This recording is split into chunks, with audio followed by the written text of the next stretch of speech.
Apa nih? Astagfirullah. Astagfirullahaladzim. Dan gue tidak kejadian gedor. Astagfirullahaladzim. Kamu ini berdosa banget.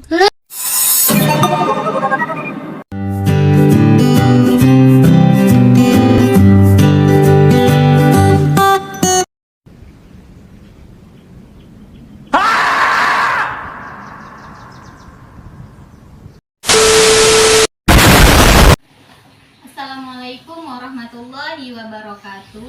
Waalaikumsalam warahmatullahi wabarakatuh. Apa kabarnya?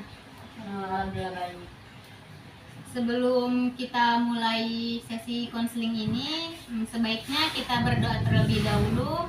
Berdoa dimulai. Berdoa selesai. Sebelum kita memulai sesi konseling, lebih baik kita perkenalan lebih dahulu ya. Bisa dimulai dari sebelah sini, bisa perkenalkan namanya. Nama saya Julia. Selanjutnya, Perkenalkan, nama saya Hani. Nama saya Murtini. baiklah. Sebelumnya pernah melakukan sesi konseling. Belum. Jadi di sini saya akan menjelaskan apa itu konseling. Apa itu sesi konseling? Sesi konseling itu membantu anggota kelompok untuk memahami dan mengatasi segala masalah pribadi melalui interaksi sosial dan dukungan dari anggota kelompok. Baiklah, sesi konseling ini kita mulai saja dengan durasi 30 sampai 45 menit.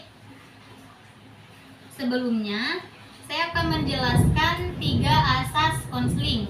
Yang pertama ialah asas kesukarelaan, yang kedua keterbukaan, dan yang ketiga kerahasiaan.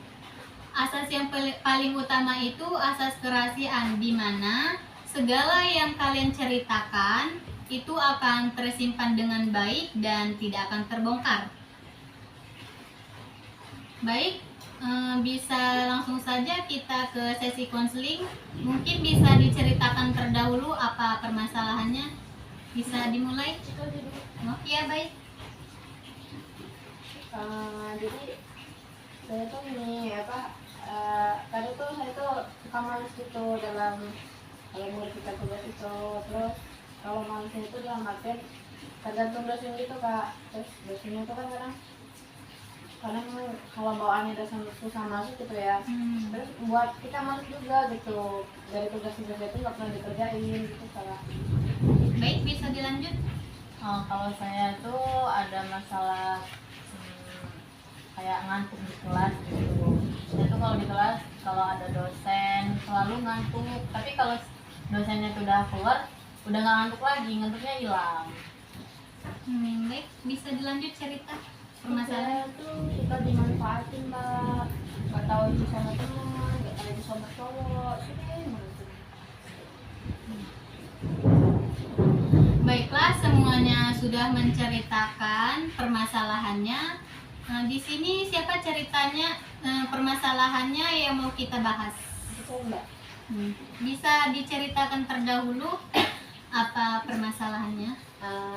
Kan tadi kan dibilang saya tuh kalau suka males begitu tergantung dosennya ya. Jadi dosen itu kalau bawaannya dosen jarang masuk, ya udah tugasnya juga nggak pernah dikerjain gitu, kalau kecuali deadline-nya tiba gitu. Terus mungkin dari kebiasaan dosen nggak pernah masuk tadi ya, rasa kesel males itu juga timbul gitu kan. Terus sehari-harinya padahal nggak ngerjain apa-apa gitu. Nah jadi waktu itu habis gitu aja gitu, nggak pernah nugas gitu. Kalau dari tugas misalnya hari ini dikasih tugas, terus kedepannya itu ya nunggu waktu pengumpulan tiba. Kadang kalau dosennya nggak nanyain ya udah ditinggalin aja gitu. Cuma kalau ada tugas itu sekalipun nggak ditanyain, kamu udah selesai atau belum? Kamu kerjain atau enggak? Enggak kak, enggak sama sekali. Bahkan kebanyakan yang apa sih, dia tuh kalau prinsip saya tuh ya kalau belum ditanyain ya udah belum dikerjain gitu. Paling kalau misalnya udah mepet baru tergesa-gesa gitu. juga kawan-kawan kamu, kawan-kawan kuliah ini apa nggak ngingetin kamu gitu buat kita tuh punya tugas loh, ayo kita kerjain bareng-bareng gitu. Mungkin kalau dalam grup itu ada sih gitu kan salah satu yang ngingetin, cuman respon saya kalau di grup kurang nimbrung gitu, karena kan saya kan biasalah kalau udah dibawa males ya udah males aja gitu, mau orang mau bilang apa, kalau diri kita males udah males aja gitu. Terus dari sesi konseling ini kamu mengharapkan apa? Mungkin di sini saya cuma pengen cerita dan terus minta solusi sih Kak, dari kejadian saya, kok kenapa ya hari-hari ini suka males gitu. Kadang males itu susah Kak, harus dimulai dari mana gitu. Terus kalau apalagi kalau masalah tugas itu kan ditambah nggak ngerti juga, terus saya nggak pernah masuk, ya tambah jadi gitu sikap kita udahlah terleleh gitu, tambah apa kita sering dengan HP kan, HP juga mulai ngaruhin kita juga kan, sehari-harinya habisan HP gitu waktunya. Apa kamu nggak ada gitu buat berkeinginan untuk kayak belajar bareng sama temen biar saya itu nggak males gitu? Mungkin bisa dikatakan ada sih kalau keinginan Kak, cuman situasi saya kan di sini kerja juga ya, jadi susah Kak bagi waktunya gitu. Bisa kita pulang kuliah itu capek gitu kan, nggak sibuk gabung sama teman, karena nggak sempat juga, paling hari libur aja gitu kan. Terus kalau hari libur itu cuma main aja gitu, nggak pernah kalau sambil nugas gitu kan. Kalau nugas itu sering kerjain sendiri gitu. Kayak teman-teman kamu tuh kayak berencana ngajak, ayo kita ngerjain bareng tugas selesai kuliah, atau nugasnya itu pas ada jam kosong yang dosennya itu nggak masuk. Enggak sih, kalau teman-teman sering sih ngajak seperti itu, cuman saya tuh respon saya kalau bisa malam kenapa siang gitu kan, karena siang itu malesnya tingkat tinggi banget sih itu kan, kalau bisa dikatain. Kalau malam kan enak Kak, kita sendirian tuh cepet mikir gitu kan, apalagi kalau sampai jam di atas jam 10 tuh. Nah, kata kamu kan kamu itu lebih enak ngerjain tugas pas malam. Itu kan untuk tugas individu. Gimana kalau pas ada tugas kelompok? Apa kamu pas kawan-kawan kamu ngajakin buat ngerjain tugas bareng di hari ini gitu, terus kamu nggak ikutan? Bukan masalah nggak itu kan sih Kak, namanya tugas kelompok ya, mungkin bisa dibahas di online juga sih Kak, dibagi aja tugasnya gitu. Kamu kamu ngerjain PPT, misalkan kan bikin makalah, terus saya bikin ini, saya cari jurnal, saya cari referensi, nah terus kamu ini aja gitu cari ini, jadi kan kita masing-masing udah dapet gitu Kak, jadi nggak ada yang permasalahin, yang penting ada komunikasi aja. Nah iya, itu kan kata kamu kan kayak tugasnya itu tugas buat makalah, buat PPT. Cuma kan ada beberapa dosen kayak nyuruh itu buat kayak video pembelajaran gitu. Terus kawan-kawan kamu itu berencana buat ngerjain di hari ini.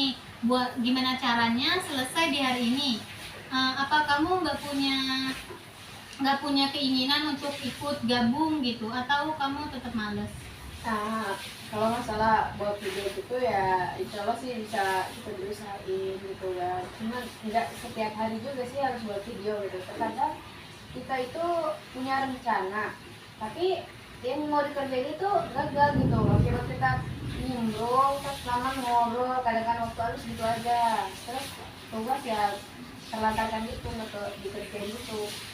Jadi nanti kita bahas secara online aja kan, sekarang bisa WA group gitu kan, jadi enak bahas bebas itu gimana gitu. Baiklah teman-teman, mungkin kalian sudah mendengarkan cerita dari Murti tadi. Ada yang mau memberi tanggapan atau bagaimana? Dipersilahkan. Menurut saya sih lebih dari itu sering-sering bersosialisasi aja sih Kak sama teman-temannya. Terus kayak kerjaan itu kayaknya lebih baik dia tuh ngambil part time. Kalau enggak, ya udah nggak usah kerja aja daripada mengganggu kuliah dia. Gitu aja sih. Ya, kalau menurut saya ya seperti dibilang Julia tadi, seharusnya Murti ini sering-sering berinteraksi sama kawan gitu dan akrab gitu. Juga kan kalau sambil kerja tuh ya sempet-sempetin aja gitu, atur waktu sebisanya gitu aja sih. Ya, itulah Murti yang pendapat dari teman-teman. Ya Murti itu benar kata dua teman Murti ini, kalau Murti itu harus lebih sering berinteraksi sama teman, sering keluar-keluar lah sama teman. Kalau misalkan kerjanya Murti ini bakal mengganggu kuliahnya Murti, lebih baik Murti itu nggak usah kerja sekalian gitu, karena kan kuliah itu juga penting gitu kan. Bagaimana Murti? Boleh tidak boleh juga solusinya tadi bisa diterima. Sekarang perasaannya gimana? Masih ganjil, Pak. Ganjilnya itu solusinya tuh ada nggak yang kita harus nggak kerja gitu, Pak? Lebih ke ngambil ke pantai aja sih. Iya. Jadi kan itu kan bisa setelah kuliah gitu. Iya, Kak. Gimana?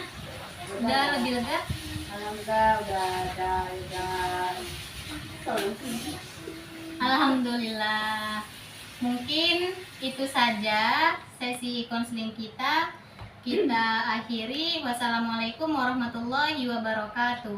Waalaikumsalam warahmatullahi wabarakatuh. Wabarakatuh.